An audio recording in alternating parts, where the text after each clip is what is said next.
حمد سنا و سوپاس و ستایشی بێ پایان بۆ خودای پەروەردگاری جیهان. درود و سلام لەسەر ڕەسوولی ئەکرەممان خۆشەویستمان محەممەد صلی الله عليه وسلم و لەسەر ئەهل و بەیت و هەموو یاران و هەموو شوێن کەوتوانیان تا کۆتا زەمان. خۆشەویستەکانم، لە شەرحی کتێبەکەمان هەڵبژاردنی 222 گەوهەر و مرواری لە فەرموودەکانی هەردوو پێشەوە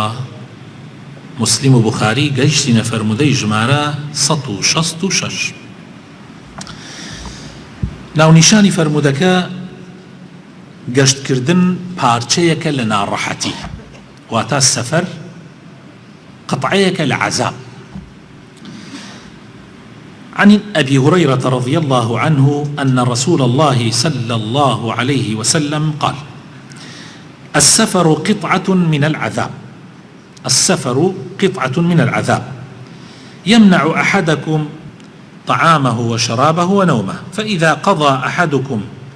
نهمته من سفره فليعجل إلى أهله.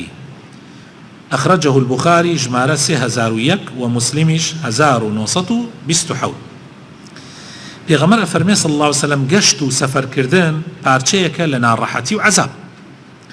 قەدەغەت ئەکا لە خواردنێک بە دڵخۆت بێ، لە خواردنەوەیەک بە دڵخۆت بێ، لە خەوتنێکی ئیسراحەت قەدەغەت ئەکا لەمانە، لە ماڵی خۆتان نیت. جا ئەگەر کەسێکتان پێویستی خۆتانتان لە سەفەرەکەتان بەجێهێنا، ئەوە با پەلە بکات و بگەڕێتەوە بە ماڵەکەی خۆی، بۆ ناو کەس و کارەکەی خۆی. گەشتکردن خۆشەویستەکانم شتێکی مەرغوب نییە، سەفەرکردن شتێکی باش نییە. ئینسانی ئیماندار باشترین شوێنی ماڵەکەی خۆیەتی، ئەگەر ناچار نەبێ باش وایە هەر لە ماڵەکەی خۆت دەرنەچیت، لەبەر پێویستیاتی ڕۆژانەت دەرئەچی و کاسبی ئەەکەی، لەبەر احتیاجی سەفەر ئەەکەی. ئەگەر ئینسان بتوانێت ژیانی دابین بێ، باشترین شوێن بۆ ئەو ماڵەکەی خۆیەتی. سەفەر بۆ علم ضرورە، بۆ نەخۆشی خوانەخواست ضرورە، بۆ تجارەت ضرورە، بۆ ئەمانە سەفەر قەیچێکە، بۆ حەجکردن و عیبادەت ضرورە. بەڵام کە تەواو بوو زوو بێیتەوە بە ماڵەکەی خۆت.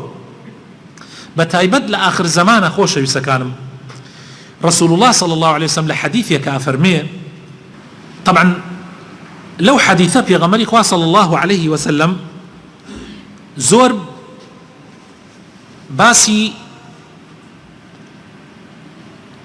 ناڕەحەتی و ناخۆشەکانی قیامەتمان بۆکە، یعنی لە قیامەتە چۆن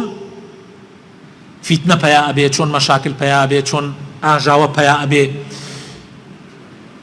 و چۆن ئەبێ ئینسانی موسڵمان خۆی بپارێزێ تەئسیری تێنەکە، ئەم فیتنانە بەملاو بەولایە نەیبا. ئێمە لە ڕۆژێکە 17 جار بەس لە فەرزەکانمانە داوا لە خوا ئەکەین ئیهدینا الصراط المستقیم، خوایە بمان خەرە سەر ڕێگا ڕاستەکە، لامان مەدە لە ڕێگا ڕاستەکە، بەم دیوا و بەو دیوا خوایە ڕێگای ئەوانەی لیان تووڕائبی یان ڕێگای ئەوانەی کەوا گوبڕایانت کردووە، نەمان خەیتە سەر ڕێگای ئەوانە. ئیهدینا الصراط المستقیم صراط الذين أنعمت عليهم، ڕێگای ئەوانەی کە لیان ڕازی بووی، کە نیعمەتی خۆتت ڕشتۆتە سەریانە. کێن ئەوانەی کە خوا لیان ڕازی بۆ نیعمەتی خۆی ڕشتۆتە سەریانە؟ الذين أنعم الله عليهم من النبيين والصديقين والشهداء والصالحين. ئەمە ڕێگای ڕاستەقینەکەیە، پێغەمبەران، صدیقین،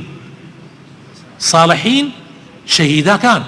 ئەمە ڕێگای ڕاستەقینەیە، نەک ڕێگای غەیری المەغڵوبی عەلەیهیم، نەک ڕێگای ئەوانەی کە خوا لیان تووڕە بووە. خەڵکانێکن حەق ئەزانن شوێنی ناکەونەوە، خوا لیان تووڕە بووە. وەلە الضالین، نەک ڕێگای ئەوانەشی کە گومڕا بوون، کە هەر حەقیان نەدۆزێتەوە. نمونەی ئەوانەی کە خوا لیان تووڕە بووە نمونەی جوولەکە، نمونەی ئەوانەشی کە گومڕا بوون نمونەی نەسارا و مەسیحیەکان. ئێمە دائیمەن پێنج فەرزە لە گشت ڕکاتێکە ئێمە ئەم دوعا دووبارە ئەکەینەوە بێجگە لە سونەتەکان. نوێژەکەتیش دروست نییە ئەگەر دووبارەی نەکەیتەوە. بۆیە آخر زمان فیتنەی زۆر تایە خۆشەویستەکانم، فیتنەی زۆر تایە. سەحابەیەک یەکسەر فەرمووی ئەی پێغەمبەری خوا من نەجات ڕزگاربوون چییە لە ئەم هەموو فیتنەیە کە لە قیامەتە ئەگەر ئێمە گەیشتینە ئەو ڕۆژە چۆن ڕزگارمان بێ چی بکەین تا ڕزگارمان بێ چی بکەین تا ڕزگارمان بێ ئەم حەدیثە زۆر گرنگە خۆشەویستەکانم گەنجە جوانەکان من ترسم لەم پیاوەڕی سپیانە نییە ئەو پیاوەڕی سپیانە ترسم نییە بفەوتێن ئەوەی ڕیشی سپی کرد لە چل کردێبانە زەحمەتە بەگوێی ئەم و ئەو بکاو بخەڵەتێ بەس من لەوانە ئەترسم کە تەمەنیان لە 15 و 16 هەتا 30 ئەلەو بەینە زۆر خەتەرە زۆر خەتەرە بە دوو قسە ئەتخەڵەتێنن دوو قسەی زەرەق و بەرەق کاتێکە زانی سرت لە نەکبەتێکەوە دەرەچی لەوانەیە بتیش کوژن لەوانەیە تیا بچی من لەو گەنجانە ئەترسم بۆیە ڕەسوڵ الله صلی الله علیه وسلم ئاگادارمان نەکاتەوە ئاگادارمان نەکاتەوە کاتی ئەو پیاوەتی ئەی چۆن ڕزگارم بێ قیل من نەجات یا رسول الله قال أمسك عليك لسانك ئامان زمانت ئەگەر شتێکی حەق نەبێ پێویست نەبێ زەرور نەبێ کەلیمە قسە مەکە چونکە جاروای یەک قسەیە سەر تەکاتە بەڵای گەورەوە زەلامەیە لەسەر یەک قسە تیاچوو زەلامەیە لەسەر یەک قسە وعدێکە دا و ئەوێتە ڕووی خۆیەوە ئیتر ئەڕوا کاتێکە زانێ سەری لە جەهەنەمەوە دەرەچی هەر وعدێکە ئەیدا و ئیتر دوای وازی لێ نایەنن زۆر ئەبێ وریابێ ئەمە نصيحتي يكمي رسول الله صلى الله عليه وسلم نصيحتي دوهم نصيحتي دوامي في غمر صلى الله عليه وسلم فرمي قيل من نجات يا رسول الله قال أمسك عليك لسانك زماني خود بقرة دوهم وليسعك بيتك هول لمال درمچو بپی إلا بيويستين زور بيويست نبو درمچو لمال يعني هول مال الله خوشويز بيتو مال الله خوشويز بيتو جەوێک دروستکە لە ناو ماڵی خۆتە ژیانت هەوڵدە زیاتر لە ماڵا بێ لە دەوری دیوارەکەی چواردەوری ماڵا بێ طبعا ئەمەش مدەیەکی گەرەکە ئەبێ ئینسان هەوڵ بدا ماڵی خۆی خۆشەویست کاتەوە ماڵی لا خۆشەویست بێتەوە یعنی زۆربەی کێشەی گەنجانمان ئەوەیە کە ماڵەکانیان بوونەتە دوژمنیان سبحان الله کافیتریاکە و چایخانەکە و نازانم نەرگیلێ کێشەکە ئەوە لە لای لەینەکە خۆشتر لە ماڵەکەی خۆی زۆر مشکلەیە زۆر مشکلەیە يعني ئەو گەنجە ئەوەنە لە دەرەوەیە ڕبعی ئەوە لە ماڵانیە یەکە لە دەریشەوەی طبعا دەرەوە یعنی نەکبەتی دەرچوون لە ماڵ ئەبی بە هاوڕێی کەسانێکی تلیاکێش نەرگیلەکێش قومارچی عەرەقخۆر و سەرسەری شەلاتی ئەبی بە هاوڕێی ئەوانە ئەو مناڵەی کە ئەو گەنجەی کە کوڕێکی چاکە و کوڕێکی ڕێک و پێکە کەم جا لە دەشتەوەیە بۆیە پێغەمبەر صلی الله علیه وسلم نصيحتي دومی بۆ آخر زمان ئەفەرمێ وليسعك بيتك نصيحتي سێمی پێغەمبەر صلی الله علیه وسلم بۆ ڕزگاربوون ئەفەرمێ وبكي على خطيئتك بۆ گوناحی خۆت بگری يعني چی بۆ گوناحی خۆت بگری يعني لە جیاتی ئەوەی باسی ئەو بکە بۆ خۆت بگری يعني گوناحەکانی خۆت بخەرە بیر خۆت نەک ئیسا ئێمە وعام بەعام ئێمە بەرامبەر بە خەڵک چاومان زۆر تیژە یەک عیبێکی بچووک لە ناو چاوی هەر یەکێک لە ئێوە من ئەیبینم گەردیلەیەک ئەبینم لە ناو چاوتانە بەس خۆم تەڵاشەدارێک لە ناو چاومایە نایبینم دووبارەیەکەم ئەمە قسەی حەکیمەکانە قسەی داناکانە ئەڵێ وەڵڵا زۆر سەیری تۆ باشە تۆ بۆ عیبی خەڵک بچووکی ئەیبینی بەک عیبەکەی خۆت ئەوەنەش گەورەیە نایبینی ئێمە گشتمان عیبی یەک عیبی خۆمان نابینین بەس عیبی یەکتری ئەبینین بەس پێغەمبەر صلی الله علیه وسلم فێرمانەکە مەشغوڵی عیبی خەڵک نەبین مەشغوڵی عیبی خۆمان بین ئینسان ئەگەر خۆی چاک کرد هەموو شتێ چاکە بێ بەس ئەگەر خۆتت چاک نەکرد قەت ناتوانی خەڵک چاککەی دووبارەیەکەم ئەم قسە تۆ گەنجی و دڵت خۆشە طبعا گەنج و عام حەماسەتی هەیە و دڵیشی خۆشە حەز ئەکات دنیا چاک بکە بەس دڵنیا بە ڕێگەی چاککردنی ئەم دنیاە لە خۆت دەستی پێکە نقطەی یەکەمی خۆتی ئەگەر لەبان خۆت بازتدا چاکی ناکەی دڵنیا بە چاکی ناکەی قەسەم بەخوا چوی ئەبێ لە خۆت دەست پێکەی گۆڕانکاریەکە لە خۆتۆ دەسی پێکە. خواوە ئەفەرمێ لە قورئانە، خواوە ئەفەرمێ چی؟ ئەفەرمێ إن الله لا يغير ما بقوم حتى يغيروا ما بأنفسهم. من ئەگەر خۆمم چاک نەکرد، ئەگەر لە مناڵک لە خۆمە دەست یەکەم جابێ خۆم چاکم، دووهەم ئەبێ مناڵەکانم خێزانەکەم ئیتر هەنگاو بە هەنگاو، ئەگەر وام نەکرد براینە والله چاک نابێ. قەسەم بەخوا دوایی عینەن حەساب منیش وەک ئەو خەڵکەم پێێ، هەر وەک ئەو خەڵکە هیچ ئیسفادەیەکی نییە و تەواو. و ئێمە تەجروبەمانیش زۆر بینیوە، خەڵک زۆر ئیدعای کردە من ئەم دنیا گشتیە گۆڕم، سەیرەکەی لە ئاخیرا خۆشی پێ نەگۆڕیە، چونکە خۆی نەگۆڕی، دەستی کرد بە گۆڕینی خەڵک. بەڵام پێغەمبەرەکان وایان نەکردووە، پێغەمبەرەکان لە خۆیان و دەستیان پێ کردووە. محەممەد صلی الله عليه وسلم تەنیا یەک نەفەر بوو، تەنیا یەک نەفەر بوو، خۆی پاک کردەوە، خۆی چاک کرد، ئەمجا دەستی کرد بە دعوەکردن لە ژنەکەیەوە کە خەدیجە، ئەمجا ئەبوو بەکر، ئەمجا عومەر، ئەمجا ئەبوو بەکر، ئەمجا عوسمان، ئەمجا دەی تا کۆمەڵێ خەڵکی باش دروست. ئەگەر من ئیسە بمەوێ بێژم وەڵا من ئەم سمودە هەمووی وا پێ ئەەکەم گشتی باش بێ، گشتی پیاوی باش بێ، غەش نەمێنیە، فێڵ نەمێنیە، هەموو شتێ جوان بڕا وەک سەعات، بەڵام لە خۆمە دەستم پێ نەکردی بێ، کەستان بە قسەم ناکەن و کەستانیش باوەڕم پێ ناکەن و بیشی کەم سەرتان لێ شێوێنم لەوەدا لە ئەخیرا دەرەکەوێت کە من ئەوە نیم کە پێویستە. جا پێغەمبەری خوا صلی الله علیه و سلم ئەم سێ ڕێگایی بۆمان داناوە زۆر گرنگە لەو حەدیثە. ئەگەر حەزەکەی ڕزگارت بێ لە قیامەتا لە فیتنەی ئاخر زەمان، یەک چی بکە وتمان؟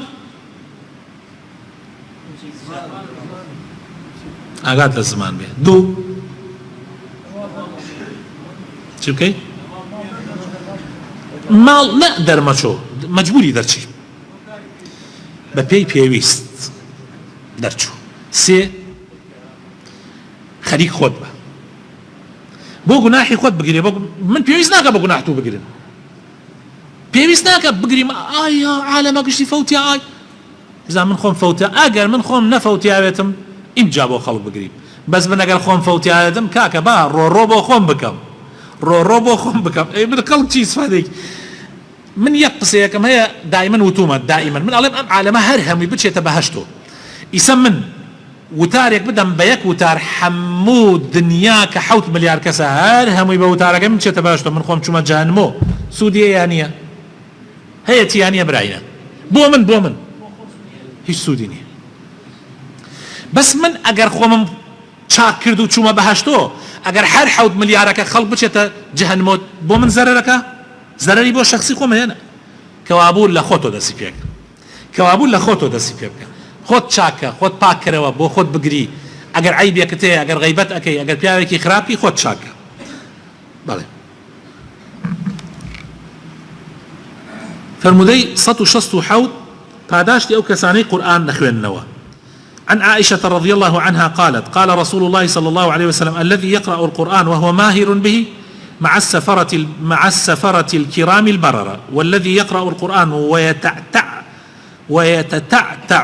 ويتتعتع فيه وهو عليه شاق له أجران. بخاري 4937، مسلمش لجمارة 798. أم حديثة جرنو بيغمر صلى الله عليه وسلم فرمي أوي قرآن أخوانيتوا سقشتان أم حديثات بو مهمة بوتان، أم حديثة بو قشت مان قرنجا أوي قرآن أخوانيتوا لهاتو تيايا، يعني مدتك أو أخوانيو يسبوت لهاتو أولا قال ملائكة كان بليها لقال ملائكة لقال كرامي بررية ملائكة برزكان. أول شيء كقرآن أخوانيتوا بلام قت أكا غلط أكا فتح أكا تزم زما أكا تفتحه، يعني بآسانين أخوانيتوا بيغمر خاص الله صلى الله عليه وسلم أوي كقرآن أخوانيتوا هلايتي أكا دو أجري هي چونك أجر تو هلا كيف يرنابي بيشيناني كل شيء كانوا تو شيء دبي خنا بيرمزو من زور حزم بارك الله سوار تا نقل نابي بسوار من زور حزم لف وتي بيشينانا حزك أم همو تاريك همو محاضرك چند جاري وتي بيشينان بلي ما چونك وتي بيشينان يعني آيات وحديث بس ترجمك راه بكردي، آيات وحديث بس ترجمك راه بكردي. بيشينان من فرمويانا سوار تا نقل نابي بسوار قرآن خوين تا هلنا كان نابي بقرآن خوين أو بابرزان بجواني كوابو اگر هلط كد لقرآن ابي صار ببيتوا نا والله قرنبه دو اجرته گشتان هەوڵدەن قورآن بخوێنن خۆشەویستەکانم لە دوای ئەم ڕەمەزانە خۆ ئەگەر لە ڕەمەزانە دەست پێ بکەی زۆر باشە لە دوای ڕەمەزان بەرنامەیە بە خۆت دانە و بڕیار بدا ببی بە قورآن خوێن ناژم بە عەبدولباسط قورآن خوێن یعنی بۆ خۆت قورآن خوێنە ئەویش ئاسانە والله زۆر ئاسانە هەمووتان ئەتوانن بەس بڕیار بدە سارد مەبەرەوە لە ڕۆژێکە لای کەمەکەی قورآن 30 جوزئە 30 جوزئە گشت جوزئێک ئەگەر قورآن خوێنێ باش بی نیم سەعاتە بە بیخوێنیتەوە ئەگەر قورآن خوێنێ باش بی بەڵام من ناژم گشت ڕۆژە جوزئێ بخوێنە بۆ قورآن خوێنە باشەکان خەینە با بخوێنن زیاتریش بخوێنن بەس بۆ ئەوەی کە باش نییە و سەرەتایە بۆ فێربوون قورآن بکەرە خۆی 30 جوزء نییە بریتیە لە 60 حزب قورآن 30 جوزئە دوای هەر جوزێکیش ئەبێتە 2 حزب یعنی بۆتە چەندێ بۆتە 60 حزب تۆ نیو حزب بخوێنە لە ڕۆژێکە نیو حزب بخوێنە یعنی قورآن بکە 120 بەشۆ تۆ بەشێ بخوێنە گشت ڕۆژێ بەشێ بخوێنە نووسراوە ئیسە بڕۆ قورآن بخوێنە نووسراوە ئەمە گەیتە سەر حزب نووسیا حزب یەک حزب 2 ئەگاتە ئەوێ نووسیا نصف حزب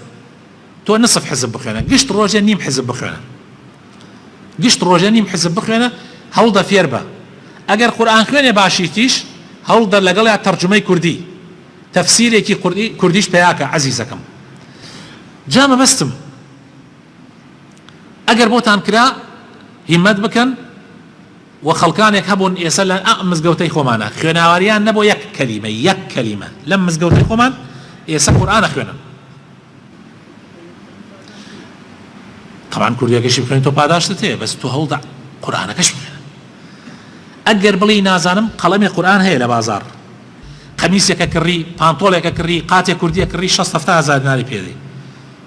تێگەی با قەمیسێکە تۆزێەوە کۆنە بمێنێت و نەیکڕی یەک قەڵەمی قورآنی 50,000 دینارە قەڵەمێکی قورآنەکەشی لەگەڵایە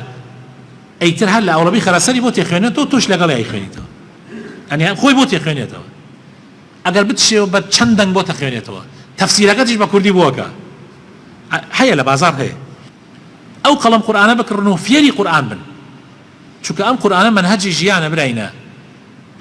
هل لبرو پیغمبری خدا صلی الله علیه وسلم گلیمان لیکا لقیامتا یا ربی إن قوم اتخذوا هذا القرآن مهجورا ربي پروردگاری من قومكم قرآن يعني پشتگوه خست مداخوه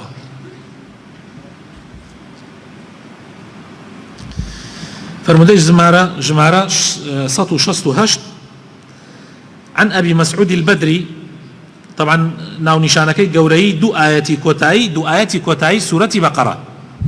هوي سورة بقرة قشي چند آياتا 286 عفرين آخر آياتي 285 أم سورة أم حديثة لسر أوهاتوا بيغمري إخوة أفرمي صلى الله عليه وسلم من قرأ بالآيتين من آخر سورة البقرة في ليلة كفتاه بخاري 4008 مسلمش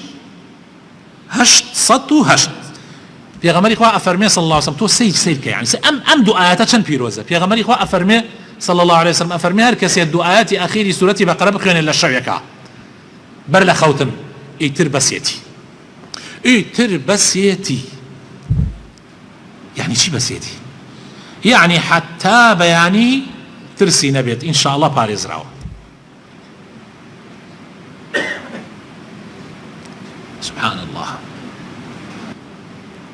سبحان الله والله أبواي سيد دانا أمتي إسلام لبري بواي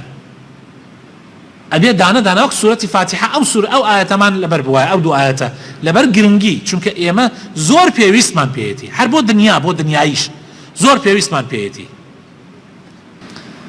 زور جرنج إيما اهتمام دان بآيات كاني قرآن اهتمام دان بقرآن ودڵنیاش من قورآن حافظە گشتی بەڵام هەندی ئاەت و هەندی سوورەتێ زۆر گرنگە پێغەمبەری خوا صلی الله علیه وسلم سحری لێکرا لەلایەن کابرایەکی جوولەکەوە سحری لێکرا خوای تعالی طبعا پێغەمبەری خوا وەزعی تێک چوو يعني هەندێک سحر تەأسیرەکە و سحرەکەیان لە چی کردبوو بەوەی کە نەتوانێ بڕاتە لای خێزانەکانی سر يعني طبعا ئەو سحرە ئیسەیش هەر هەیە، ئیسەیش لە ناو خەڵکە ئەم سحرە پیسە هەر هەیە. پێغەمبەری خوا صلی الله علیه و سلم شەوێکیان ئەخەوێ کابرایە دێتەبان سەری لە خەویا پێ ئەڵێ ئەم پیاوە چیەتی؟ ئەڵێ نەخۆشە. ئەڵێ چی نەخۆشی چی؟ ئەڵێ سحری لێکراوە. ئەڵێ کێ سحری لێکردو؟ ئەڵێ لە بیدی کوڕی عاسەمی جوولەکە. ئەڵێ سحرەکەی ها لەکوێیە؟ ئەڵێ سحرەکەی ها لە ناو بیری فلانە. طبعا ئەمە دوای چی؟ دوای ئەوەی خوای تەعالا دوو سوورەتی دابەزان، یەک مانگ پێغەمبەری خوا صلی الله علیه و سلم دوو سوورەتەی ئەخوێناوە تا خوای تەعالا ئەم خەوەی هێنا و سحرەکەی پوچەڵ کردەوە. بەیانی چون تەماشایان کرد ئەو بیرە سوور بووەتەوە لە یعنی ئەو سحرە ئەمەنە پیس بووە، ئاوی بیرەکەی پاک سوور کردبوو. دوو سوورەتەکە چییە؟ کێ ئەزانێ؟ قل أعوذ برب الفلق قل أعوذ برب الناس. يعني تو أجر روجانا قل أعوذ برب الفلق وقل أعوذ برب الناس بخينا السحرش تأثير التناكة بإذن خواي پروردگار، شاوش تأثير التناكة، نفسش تأثير التناكة، من حرشي سنتم هي حرشي نيجي السنة أكم ركاتي أكم قل أعوذ برب الفلق، ركاتي دون قل أعوذ برب الناس أخر لبر أوي لاي كما كي للروجك بيز جار بسوبين جار بيخر دعاء عسران حر زور ضرورة قل هو الله أحد قل أعوذ برب الفلق قل أعوذ برب الفلق قل أعوذ برب الناس بخيني لدعاء عسران ولا دعاء نجي بيانين حر أزاني شن يا ضرورة شن يا خواردن ضرورة أو نا ضرورة آخر براينا ما بوي ما زور مهمة أقام ليبي حديث جمارة 169 بايكاني إسلام بايكاني إسلام عن ابن عمر رضي الله عنهما بو يجين عنهما عنه يما يجين عن فلان صحابة رضي الله عنه بس جاري باي عليه عنهما لبرو خوي باوكي شي صحابة بون بارك الله ما مساسيرون لبرو خوي باوكي شي صحابة بون جا هرجان صحابة بون رضي الله عنه بو هرجانا ايه باش قال رسول الله صلى الله عليه وسلم بني الإسلام على چنيه على 5 إسلام لسر بينش بايا دامزراوة يكم ينشيها شهادة أن لا إله إلا الله وأن محمدا رسول الله وإقام الصلاة وإيتاء الزكاة وحج البيت وصوم رمضان. بخاري جمارة شن هشت، مسلم جمارة شانزة. حديثك شيء فرميت في غمر إخلاص الله صلى الله عليه وسلم أم إسلامك خانوك واي وكو خانوك واي لسر بينش بايا دامزراوة بايا ناو راسكي طبعا پێنج کۆڵەکەیەک ها لە ناوڕاستە چواریش ها لەم لاو شایەتمان ئەوە طبعا ئێمە لە ئەوڵەوتمان شایەتی ئیمان ئەشهەدو ئەن لا إله إلا الله وأشهد أن محمد رسول الله. شایەتی ئەدەم هیچ پەرستراوێک نییە بە حەق شایستەی پەرستن بێ ئیلا ئەڵڵا نەبێ و شایەتیش ئەدەم کە محەممەد صلى الله عليه وسلم نێراوی خوایە یعنی خوا ناردوێتی بۆ ئێمە وبو آخر زمان وبيغمري آخر زمانه وبو همو أمتكانه بيش بيغمري خاص الله سبحانه هرشي بيغمر هاتو بو قوم يكبو بلام محمد بو هموانه وما أرسلناك إلا رحمة للعالمين وما أرسلناك إلا كافة للناس بشيرا ونذيرا. باش أو مانزاني دواي شايت من نوش يعني شي إقام الصلاة بو نيفرمو أداء الصلاة بو فرموي إقام الصلاة نوش قرك بجواني بي هلسي قرك وجواني هلسي بي يعني أبيت بجواني جيبجيكي هلسي بي أنجامي بدي نوش نكردني نية لبروا إقام الصلاة أبي بي هلسي دواي إقام الصلاة شيا إيتاء الزكاة زكاة دان لسر دولة منا بيدابا فقير بيغمري صلى الله عليه وسلم فرمي حقك مالية لدولة منا كان أسيان أدريبا فقيرة كان هل هي أو ملتا هل هي أو خلقة زكاة لباري أخوش شوي سكانم وكو أوايا كابرايك دسيوي هي دسيوي من بونمونا دسيوم كردت علاقيكو هاوردمتو بو مالي كركم خوم سندومه بپارەی خۆم ئاوردمە بۆ ماڵیان دوای ئەوە وتم کاکە هەر دەسێوەکە گشتی بشۆردنەوە هەمویان شۆردەوە هێنایە وتم ئەوە 1 2 3 4 5 6 7 8 9 بۆ خۆتان دانەیەکی هەڵگرت دانەکەشم کرد بە 4 بەشەوە 1 دانەیم دەرکرد و 1 ماکی 3 ماکەکەی تریشم داپێن وتم ئەوش بۆ خۆتان لێرە کوڕەکەم و مناڵەکانی و ژنەکەی معقولە و ڕەبە بن بێژن ئاخر وا چۆنە بێ و ئەی بۆ ئەو ماکە ئەبەیت و ئاخر ئەمە بۆ عینەنەوەی زەکات نادەن ئاوان عینەنەوەی زەکات نادە ئاوایە خوا چلی دا پێی چلی ئەڵێ یەکێکی بدەرەوە خۆم کە ئەیدەیتەوە خۆت یعنی ئەیداتە ئەیدەیت لەوانەی بدەی خوشکەکەت کە شووی کردووە لەوانەی بدەیتە براکەت کە ژنی هێناوە جایە لە تۆ لەوانەی بدەیتە ئامۆزایەکەت یعنی ئەویش هەم ئەبێتە سڵەی ڕەحم ئەبێتە یعنی نوعێک لە سڵەی خزمایەتی ئەمانە بەڵام هەیە نایدا زەکات یعنی پاکی یعنی گەشەکردن یعنی ماڵەکەتیش پاکە کاتۆ وە گەشەش بە ماڵەکەتەدا گەشەشی پێدا ئیسێوە بیری لێ بکەنەوە کەسانەوە زەکاتەدەن خەڵک چەندێ خۆشیانەوێ سێمە دەوڵەمەندمان هەیە لەم شارە و لە گەرمیانە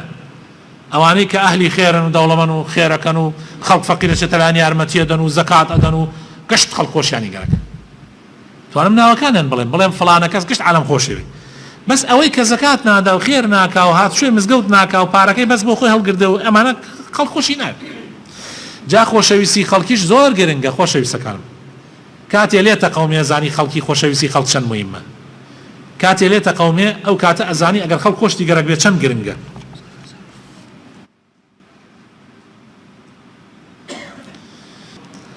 حەجی ماڵی خوا بۆ کەسانی کە توانایان هەیە و ڕێگایان بۆ ئاسان کراوە و ڕۆژووی ڕەمەزان ئەمانە پایەکانی ئیسلامن لەم حەدیثە ئیتر زیاتر لەسەری ناچێت فرمودەی ژمارە 170 وەڵامدانەوەی بانک بەوەی لە پاش ئەو وەکو ئەو بیڵێتەوە یعنی بانک دەرەکە کاتێ بانگەدا تۆ وەکو بانک دەرەکە وتی الله ئەکبەر الله ئەکبەر الله ئەکبەر الله ئەکبەر وتی أشهد أن لا إله إلا الله توش عليه أشهد أن لا إله إلا الله وتي أشهد أن محمد رسول الله توش عليه أشهد أن محمد رسول الله وتي حي على الصلاة وعليه شيء عليه لا حول ولا قوة إلا بالله جقل حي على الصلاة وحي على الفلاح تلا باشا عليه لا حول ولا قوة إلا بالله بوشي يعني أو عليه حي على الصلاة يعني شيء يعني وكردي يعني شيء يعني مسلمان ورن بو نيش مسلمان ورن بو نيش مسلمان ورن بو سرفرازي مسلمان ورن بو سرفرازي اي باشا تو اگر حول قوتي خوانا بي اتواني بي بو نيش اگر خوا يارمتيت ندا اتواني بي بو سرفرازي بو نيش بويا علي لا حول ولا قوة الا بالله يا ربي خوايا من هيك حول قوتك من تو يارمتي مدي وبوني تو ديم تو يارمتي مدي ناتوانم بي بو نيش ناتوانم هنگاو بنا بس مسلمان زوري ناتواني هنگاو بنا بي بو مزگو عن أبي سعيد الخدري رضي الله عنه أن رسول الله صلى الله عليه وسلم قال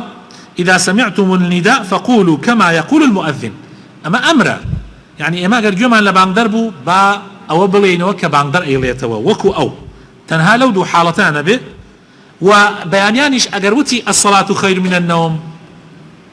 أتواني بلي صدقت وبررت يعني راس تذكر